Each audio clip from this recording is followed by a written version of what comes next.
Hello students, JEE mains और advance की तैयारी करने वाले बच्चों के लिए मास्टर रोटेशन कॉन्सेप्ट की सीरीज में इरोडो के क्वेश्चंस जो ले रहे हैं उसमें 1.186 की बात करेंगे। एंगुलर मोमेंटम के ऊपर बेस्ड है ये सवाल।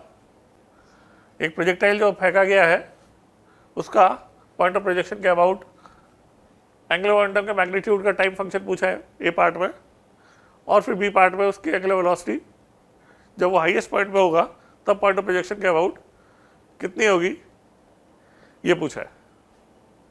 अब एंगुलर मोमेंटम के एक तो यहाँ पे ये देखने की जरूरत है कि हम जो सिंबल यूज कर रहे हैं एल कन्वेंशनली यूज करते हैं इंडिया में, बट यहाँ पर जो इरोडो में जो सिंबल यूज किया हुआ है वो एम किया हुआ है, तो एक वो डिफरेंस है। एल वेक्टर की जो डेफिनेशन होती है M into R cross V होती है, और इसका रेट ऑफ चेंज जो होता है टॉर्क के बराबर होता है। ओके, तो यहां पर जो है हम एंगुलर मोमेंटम को इस रिलेशन से टॉर्क से भी निकाल सकते हैं। डेल्टा एल जो हो जाएगा वो टॉर्क के इंटीग्रल के बराबर हो जाएगा।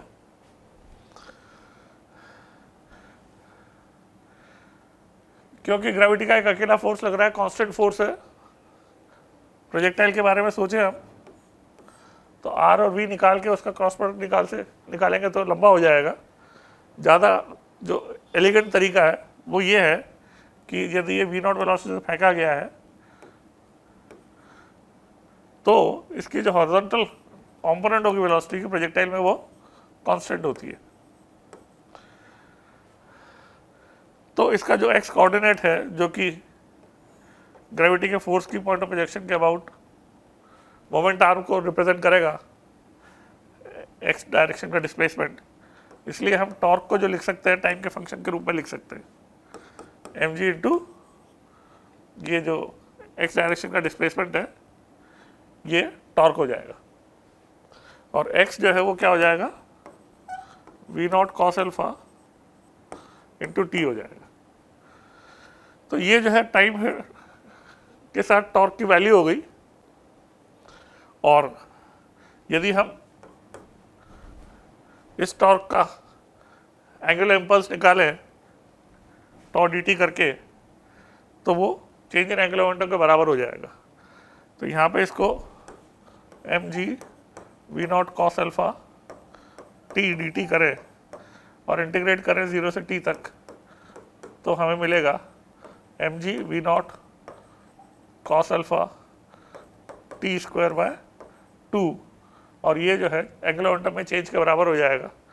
एंगुलर मोमेंटम इनिशियल जो है आर्म लेंथ 0 है, इसलिए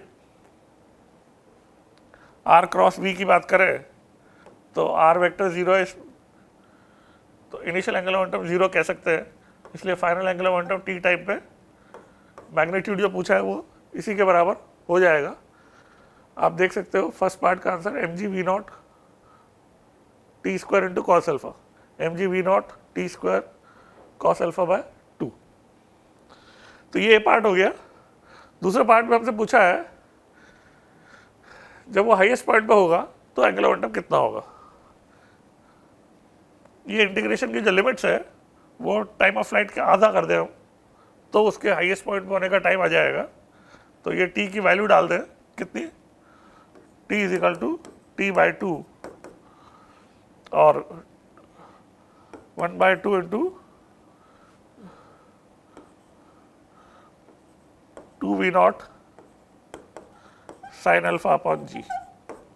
तो V nought sine alpha upon G जो टाइम हो गया इस पॉइंट पे जाने का, उससे हम इसको वैल्यू यहाँ पे ये पुट कर दें तो एंगुलर मोमेंटम की वैल्यू हमें उस मोमेंट पे मिल जाएगी जब ये हाईएस्ट पॉइंट पे होगा। तो V nought sine alpha upon G यहाँ डाल देते हैं,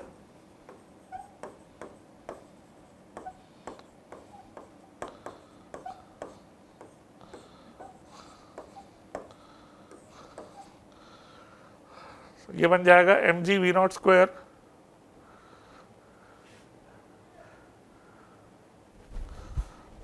एक जी कैंसिल हो जाएगा, तो M V nought cube M V nought cube sine square alpha cos alpha upon 2g, sine square alpha cos alpha upon 2g। तो M V nought cube sine square alpha cos alpha upon 2g। तो ये आप देख सकते हो, ये B part का answer हो जाएगा। और बजाय आर क्रॉस वी से सोच रहे कि प्रोजेक्टाइल में लोग ये सोचते हैं कि हम टी टाइम पे आर वेक्टर लिख देंगे, टी टाइम पे वी वेक्टर लिख देंगे और फिर क्रॉस प्रोडक्ट निकाल लेंगे।